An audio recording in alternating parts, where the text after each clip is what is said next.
Well, another great day for our pitching and defense. They did another good job again of just keeping our guys off balance at the plate. So not going to spend a whole lot of time on that. Just thrilled with our pitching and defense today and thrilled with getting a weekend sweep against a really good opponent. All right, raise your hand. Next question, Conservative Colin. Hey, Mark. Obviously, Julian did something similar to that in opening weekend, but didn't go far because of the blister. How nice was it to see him do what he did today and then also take you into the sixth inning? Yeah, that was our goal. If he could get us to the sixth, then we thought, we could start passing the baton to all those bullpen guys. So another great outing out of him. Almost 6 innings, no hits, 9 strikeouts. Just another dominant performance from him. Michael? Mark, I know you talk a lot about trying not to get too high or too low with this team, but obviously 10 straight wins to start this year. I mean, what does this kind of run just do for the psyche of a team as you head into conference play and the schedule gets tougher these next few weeks? I just think it shows guys that if they trust the plan and if they work hard, this is what we expect. You recruit in a way and you prepare in a way and you practice in a way that gives these guys a chance to win games. And I think when they see themselves winning games and all kinds of games, close games, high scoring games, low scoring games, I just think you continue to have guys say, okay, well, I guess this is how we win games and these are the things we have to do. And it just gives that a little bit more validity, the next time you tell guys stuff. Cam? Okay, Coach. When you took Bosnick out in the sixth, he was allowing no hits. Was there ever any thought to leave him in there until he gave up the hit? No.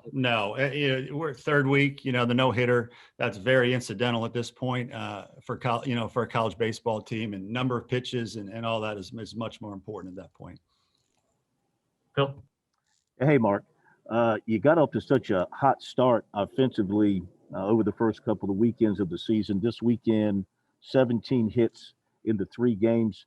Is it just the nature of baseball that sooner or later the bats are going to cool off and things are going to kind of get back proportionally from an it's the nature of standpoint? baseball, and that was what you had this weekend. Was a very cold, wind blowing in weekend in Founders Park, which we all know makes the park play extremely big.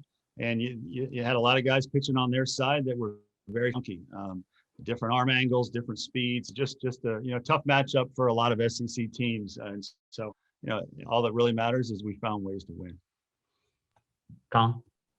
You've gone to Jack Mahoney a bunch now through the first 10 games, especially in some big situations. What about him makes you think that he's the kind of guy that can get out some big situations, and just how good has he been to start the year?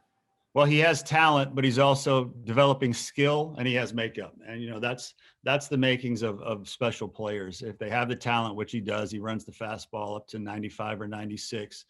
He has the makeup because he's a competitor. He was a 3-sport guy in high school, was a quarterback, was a leader, and he loves to compete, so just all those things really mean this is a guy that you can give the ball to when it matters, and his skill has evolved over the course of the 8 or 9 months he's been here. Skylar's done a nice job developing additional pitches and feel with him, so he's a guy that you trust giving the ball to because he competes and he's talented. Phil? Yeah, I know you said your philosophy is 1-0 every day. It's been over a calendar year since you last lost a baseball game. You still know what it feels like to lose a baseball game? 1-0, Phil. 1-0. Not going to let you jinx anything. So we're going to focus on the next game. Our next game is the Citadel, and that's what we'll focus on.